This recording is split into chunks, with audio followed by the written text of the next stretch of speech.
సంతానం కావాలన్న మీ కలను నిజం చేసుకోండి. 49 అంటే సంతానం, 49 అంటే సంతోషం. వివరాలకు సంప్రదించండి.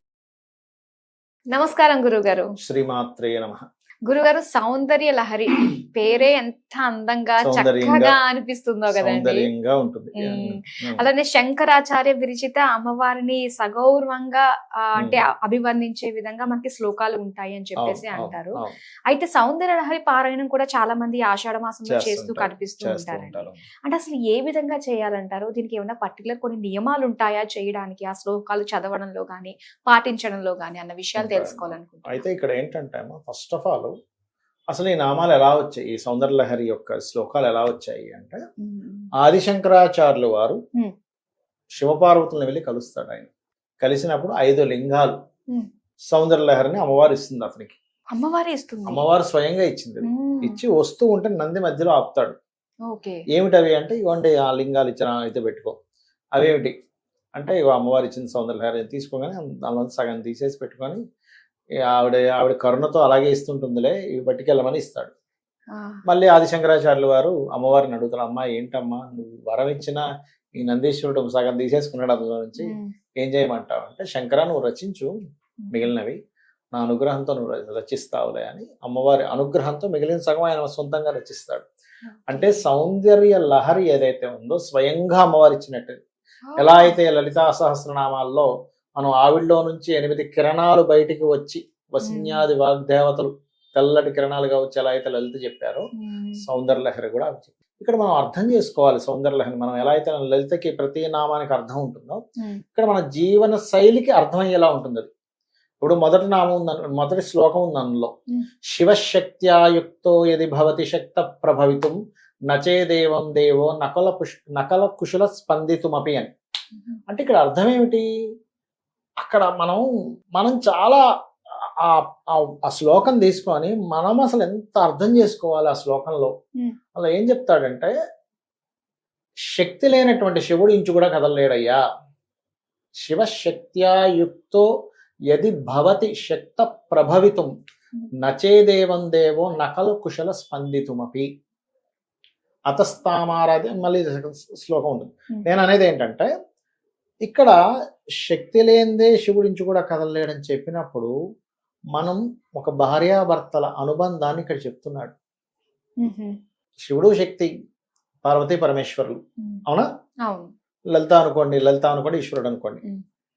అంటే మన నిజ జీవితంలో కూడా ఒక స్త్రీమూర్తికి ఎంత వాల్యూ ఇవ్వాలి అనే విషయాన్ని మనం అర్థం చేసుకోవాలి. అంతే ఊరికి నేను పారాయణం చేసేస్తాను, ఆషాఢ మాసం వచ్చేసింది, అమావాస్య వచ్చేసింది, పౌర్ణమి వచ్చేసింది, ఏదో లవలలో చేసేసాం అనుకుంటే కాదు. మీరు అందులో విషయాన్ని అర్థం చేసుకోవాలి. అమ్మవారు ఎందుకు ఇచ్చింది ఆ శ్లోకాలని, మరలా మిగిలిన శ్లోకాలను ఆయన ఎందుకు రచించాడు, ఇది లోక కళ్యాణం కోసం వచ్చినటువంటివి ఇవన్నీ కూడా. అందులో చాలా నిగూఢమైనటువంటి ఒక్కొక్క శ్లోకానికి ఒక్కొక్క యంత్రం కూడా తర్వాత వాళ్ళు దాన్ని తయారు చేశారు. బ్రహ్మాండంగా పనిచేస్తుంది. ఒక చిన్న ఎల్లో కలర్ పేపర్ మీద దాన్ని రాసుకొని దాని మీద నేను వీడియోలు కూడా చేశాను. 100 వీడియోలకి 100 యంత్రాలు ఎలా చేయాలి ఏంటనేది నా యూట్యూబ్లో కనుక మీరు సౌందర్య లహరి నానాజీ పట్నాయక్ కొడితే వస్తుంది. మన ఛానల్లో కూడా కొన్ని చేశాం. అదేంటంటే, ఒక కామ్యం తీరడానికి ఏ బీజాక్షరం పెట్టుకుని ఎన్ని రోజులు చేయాలి, రోజుకి ఎన్నిసార్లు చేయాలి, ఖచ్చితంగా తీరుతుంది ఆ కామ్యం. అయితే ధర్మబద్ధంగా ఉండాలి. మీరు ధర్మబద్ధంగా లేకుండా నేనేదో చేస్తే వస్తుంది అంటే వస్తుంది, కానీ దాని ఫలితం కూడా అలాగే వస్తుంది. మనకి చాలా మందికి సందేహం ఏంటంటే, నాకు వచ్చింది ఒకప్పుడు ఒక సందేహం ఏంటంటే, మరి భగవంతుడికి పరమాత్మకి ఒకరి మీద ద్వేషము, ఒకరి మీద ఇష్టము ఇలాంటివి ఏముండవు కదా, నిశ్చలంగా ఉంటాడు కదా, మరి ఒక వ్యక్తి తపస్సు చేసినప్పుడు ఎందుకు చలించిపోయి వచ్చేస్తాడు, ఎందుకు వరం ఇస్తాడా అనిపించేది నాకు ఒకప్పుడు. అంటే చిన్నప్పుడు బాగా ఎప్పుడు ఆలోచిస్తూ ఉండేవాడిని జాతకాల గురించి కానీ, దేవతా సంబంధించిన విషయాల గురించి కానీ. అప్పుడు నాకు రాను అర్థమైన విషయం ఏంటంటే, అది దేవతా తత్వం. అది అంటే ఒక లైట్ దగ్గరికి మనం వెళ్తున్నాము, ఆ లైట్ అక్కడే ఉంది, మనం వెళ్తున్నప్పుడు ఆ వెలుగులోకి మనం వెళ్తాం, ఆ జ్ఞానం అనే దానిలోకి మనం వెళ్తాం. ఆ వెలుతురు ఇస్తుంది ఆటోమేటిక్గా. వెలుతురిచ్చే లైట్ బల్బ్ అక్కడే ఉంది, కానీ నువ్వు దాని దగ్గరికి చేరుకుంటున్నావు. దాని అనుగ్రహం నీకు ఎలా అయితే కలుగుతుందో, దేవతా సంబంధించి నువ్వు తపస్సు చేస్తున్నావు, లేకపోతే ఒక నామస్మరణ చేస్తున్నావు, ఆ ఎనర్జీ దగ్గరికి నువ్వు వెళ్తున్నావు. వెళ్ళినప్పుడు ఆ ఎనర్జీని నువ్వు పొందుతున్నావు. అది ఎటువంటి ఎనర్జీ అయినా. ఒక వ్యక్తి కర్రసాము నేర్చుకుంటాడు, అక్షరసామలో నిష్ణాతుడు అయిపోతాడు. ఒక వ్యక్తి కవిత్వ సంబంధించిన బాగా చేస్తాడు, ఎలాంటి పాటైనా అలవాటుగా రాసేస్తాడు. ఒక వ్యక్తి పాడడం బాగా ప్రాక్టీస్ చేస్తాడు, పాట వచ్చేస్తుంది. అలాగే ఏదైనా కానీ అది ఎనీ సబ్జెక్ట్, అంటే ఆ సబ్జెక్ట్ మన వాళ్ళు సబ్జెక్ట్ కనుక కాకుండా దానికి ఒక దేవత ఉంది, అదొక శక్తి స్వరూపిణి ఉంది, అందరిలో ఉండేటువంటి శక్తి స్వరూపిణి అమ్మవారు ఈ రూపంలో ఉంది అని చెప్పడం జరిగింది. మనకి లలితలో ఎలా అయితే ప్రతిదీ అమ్మవారి అనేటువంటి చెప్పడం జరుగుతుందో సౌందర్య లహరి కూడా అంతే. ఆ శివశక్తుల యొక్క సంబంధం ఏమిటి, వాళ్ళు ఎలా ఉంటారు, అసలు ఈ విశ్వంలో ఎలాంటి శక్తులు ఉంటాయి, ఎవ్రీథింగ్ అందులో ఉంటున్నాం. మీరు అన్నారు కూడా స్టార్టింగ్, ఇది మన జీవన విధానాన్ని కూడా మనకు తెలియజేస్తుంది. మరి మొదటి నామంలోనే ఉంది కదా, శివశక్త్యాయుక్తో యది భవతి శక్త ప్రభవితం అని. అసలు ఏమిటి అసలు అది, అసలు శివుడి గురించి అట్లా ఉంది అక్కడ. కదలలేడు అంటే శక్తి లేనిదే శివుడు కూడా కదలలేడు కాబట్టి నువ్వేదో స్త్రీని చులకనగా చూడకు, ఆవిడే నీ శక్తి అని చెప్పడం అర్థమైందమ్మా. అలా నువ్వు చూసినప్పుడు ఆటోమేటిక్గా అక్కడి నుంచి నీకు వచ్చేది వస్తుంది. ఇప్పుడు నువ్వు ఒక భార్యని లేకపోతే ఒక భర్తని ఇద్దరు ఒకటి అనేటువంటి భావన లేకుండా చులకనగా చూస్తున్నావు. ఒక స్త్రీమూర్తి అబ్బాయిని చులకనగా చూస్తుంది, లేకపోతే ఒక పురుషుడు చేసుకున్న భార్యని చులకనగా చూస్తున్నాం, వాళ్ళు అలాగే రియాక్షన్ ఇస్తారు. స్త్రీ పురుషుల దాకా ఎందుకు అమ్మ, ఇక్కడ నేను వచ్చాను, నాకు కాఫీ అందిస్తుంది ఆవిడ చక్కగా వచ్చి, బ్లాక్ కాఫీ తీసుకుంటారు సార్ అని ఇస్తుంది. అమ్మ బాగున్నారా, అమ్మ అయ్యో భలే తెచ్చారమ్మా టైం కానీ నేను ఒక మర్యాద ఇచ్చినప్పుడు ఆవిడ సెకండ్ టైం అయ్యో నాన్న దగ్గర వచ్చారు, ఏంటమ్మా ఆ చేతులు ఏంటి, ఆ కప్ ఏంటి, ఆ ప్లేట్ ఏంటి అన్నాను అనుకోండి, పనిలో ఉండి చేయి తడి చేత్తో తెచ్చేసింది, అది వీడు వచ్చాడా వీడి కనబడకూడదని తిరుగుతుంటుంది. అంటే నువ్వు రెస్పెక్ట్ ఇస్తే అది ఆటోమేటిక్గా రెస్పెక్ట్ మనకు వస్తుంది.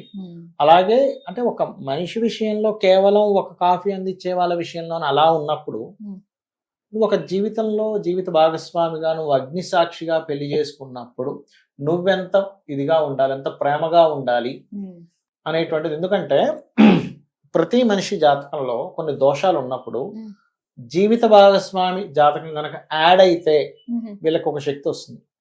పిల్లలు పుట్టిన తర్వాత ఒక మార్పు వస్తుంది. కొంతమంది చూడండి, అందుకే మా పెద్ద అబ్బాయి పుట్టినప్పటి నుంచి చాలా బాగుందండి అంటారు, మా పెద్ద అమ్మాయి పుట్టినప్పటి నుంచి చాలా బాగుందండి అంటారు, పెళ్లి తర్వాత నాకు లైఫ్ టర్నింగ్ అయిందండి అంటారు. అంటే ఏమిటి, కొంతమందికి సప్తమ స్థానంతో ధనయోగాలు పడతాయి, అంటే వివాహం ద్వారా, అది స్త్రీ కావచ్చు పురుషుడు కావచ్చు. కొంతమందికి పిల్లల ద్వారా ధనయోగం పడుతుంది, కొంతమందికి గృహం వల్ల పడుతుంది. అంటే ఏమిటి, నువ్వు సింగిల్ గా ఉండడం వేరు, నీకు ఒక పార్ట్నర్ వచ్చినప్పుడు ఒక శక్తి వస్తుంది అక్కడ. ఇలాంటివి బోల్డ్ ఉన్నాయి సౌందర్య లహరిలో. అసలు అమ్మవారి యొక్క తత్వాన్ని ఎలా వర్ణిస్తాడంటే అసలు అబ్బా ఇది కదా, అసలు మనం నిజంగా గనక లలిత గాని సౌందర్య లహరి గాని మనం దాన్ని అర్థం చేసుకుని దానిలో ఉంటే ఇంకా లోకమేం అక్కర్లేదు, అసలు ఈ అమ్మవారి గురించి అర్థం చేసుకుంటూ పోతాయి కదా అనిపిస్తుంది. అప్పుడు మన దృష్టి కోణం మారిపోతుంది. అమ్మ ఎవరిని చూసినా ఆ సౌందర్య లహరిలో ఒక శ్లోకం గుర్తుకొస్తూ ఉంటుంది, లలితనామంలో ఒక నామం గుర్తుకొస్తుంది. ఎవరిని చూసినా కూడా బ్రహ్మానందం అంటారు చూసారా, ఆ ఆనందంలో తేలుతూ ఉంటాడు. కాబట్టి ఏంటంటే ఏదో శ్లోకాలని నామాలని ఊరక ఏదో నాకేదో వస్తుందని నామం దృష్టితో చేస్తే వస్తుంది, రాదని కాదు, కానీ అది పరిపూర్ణం అవ్వదుగా. ఇప్పుడు మనం ఒక ఎగ్జామ్ రాస్తున్నామమ్మా, బట్టి పెట్టి వెళ్ళి రాసేయడం వేరు, ఆ సబ్జెక్ట్ అర్థం చేసుకొని అందులో ఉండే ఎసెన్స్ ఏంటని తెలుసుకొని రాయడం వేరు. అది మీకు ఉపయోగపడుతుంది ఎసెన్స్ అర్థమైతే, బట్టి పడితే మీకు జీవితానికి ఉపయోగపడదు. ఎగ్జామ్ రాయడం వరకు మాత్రమే ఉపయోగపడుతుంది, మీరు ఆ ఎగ్జామ్స్ మార్కులు రావడానికి మాత్రమే ఉపయోగపడుతుంది, కానీ దాన్ని అర్థం చేసుకుంటే మీ జీవితానికి ఉపయోగపడుతుంది. అలాగే శ్లోకం కూడా మనం ఊరికే పట్టేసి చదివేసుకుంటే కేవలం అంతవరకే దాని శక్తి ఉంటుంది, కానీ దానిలో ఉండేటువంటి లోతైనటువంటి విషయాన్ని మనం ఎప్పుడైతే అర్థం చేసుకుంటామో మీ జీవితానికి ఉపయోగపడుతుంది. మన ఆలోచన తీరు మారిపోతుంది కంప్లీట్ గా మారిపోతుంది. కాబట్టి సౌందర్య లహరి రోజు చేసుకోవచ్చు. అయితే ఎప్పుడైనా సరే అమ్మవారికి సంబంధించిన లలిత కావచ్చు, సౌందర్య లహరి కావచ్చు, చతుర్దశి, అష్టమి, నవమి తిథులు చాలా పవర్ఫుల్. అందులో అమావాస్య పౌర్ణమి కూడా చేసుకోవచ్చు. అంటే ఆ తిథుల్లో ఇంకా ఎక్కువగా నా అనుగ్రహం ఉంటుంది అని దేవీ భాగవతంలో అమ్మవారి స్వయంగా చెప్పినటువంటి అంశం ఇది. చతుర్దశి, అష్టమి, నవమి తర్వాత అమావాస్య పౌర్ణమి కూడా అమావాస్య పౌర్ణమి కూడా ఉంటుంది. మొత్తం ఈ 5 తిథుల్లో కనుక చేసుకుంటే ఇంకా మంచి విశేషమైన ఫలితం ఉంటుంది. అవును, చాలా చక్కగా మాకు తెలియజేసినందుకు ధన్యవాదాలు గురువు. శ్రీమాత్రే నమః.